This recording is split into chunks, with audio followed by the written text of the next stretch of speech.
On this level, we have a lot of the bougainvillea. It's one of the most popular reds for this area. It's one of the hardiest ones and has a long blooming cycle. We also have the very popular Cecile Brunner rose arbor here.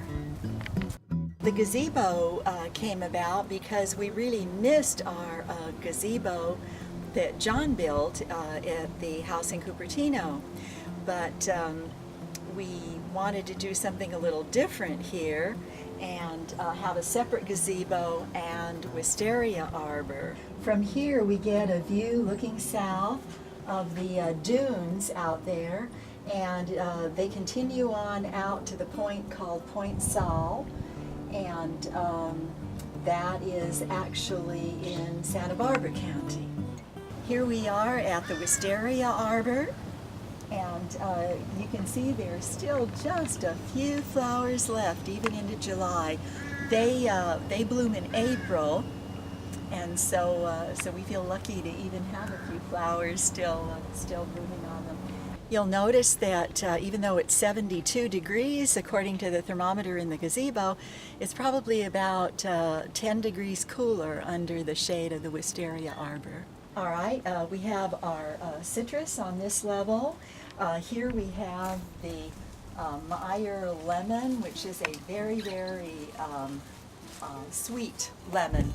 It was actually hybridized half lemon, half orange, so it has a very nice flavor and scent. We have a Moro blood orange here. They have a lovely red fruit inside. This one is a pink lemon, and it, if you cut it in half, you'll see it's actually pink inside. This little boy was your grandmother Mary's favorite, and she picked him out to go in her garden, and it reminded her of her grandson. And so after she died, we incorporated him into our garden, and he's here among the catmint.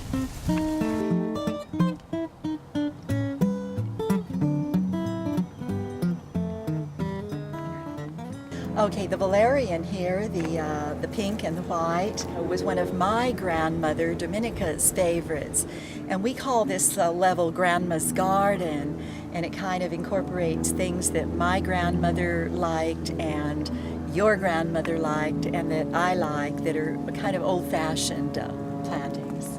Here we have the Rose of Sharon, Hibiscus syriacus,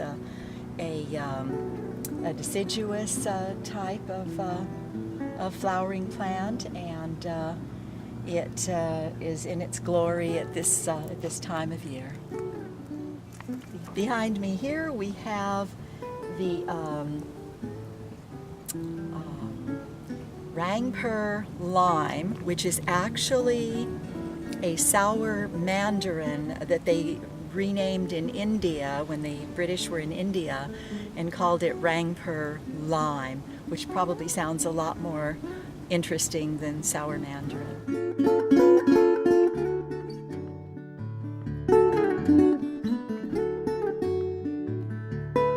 Here we have just forming for this coming winter's crop the Robertson navel oranges, and they get really large, about so big, and are very, very sweet. We always look forward to these in January and February. Our hedges are a drought tolerant. They're called Escalonia. They're evergreen. They're beautiful all year and have a long flowering season, and they can be trimmed into any shape. These are the tall growing varieties, so they'll get anywhere from 8 to 12 feet high eventually. It's a really good option for a pretty hedge. This is a Catalina Island cherry, or also called hollyleaf cherry. It's a native, a California native, and it does produce lovely looking cherries, but they have huge pits with very little fruit, but they are edible. And the birds seed them in all over, and if you look over there you can see one that they planted, a big one right there. The birds planted that one. Here here you are looking at a shot of lilies, and behind them are Kathleen roses.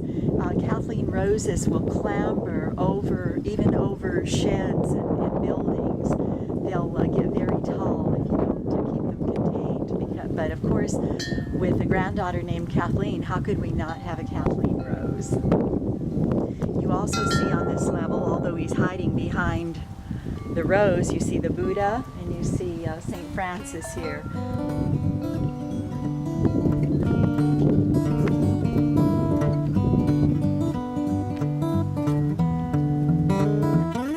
Thank you for joining us today on a tour of a Central California garden here in Arroyo Grande on the central coast of California, and we hope you'll be back soon.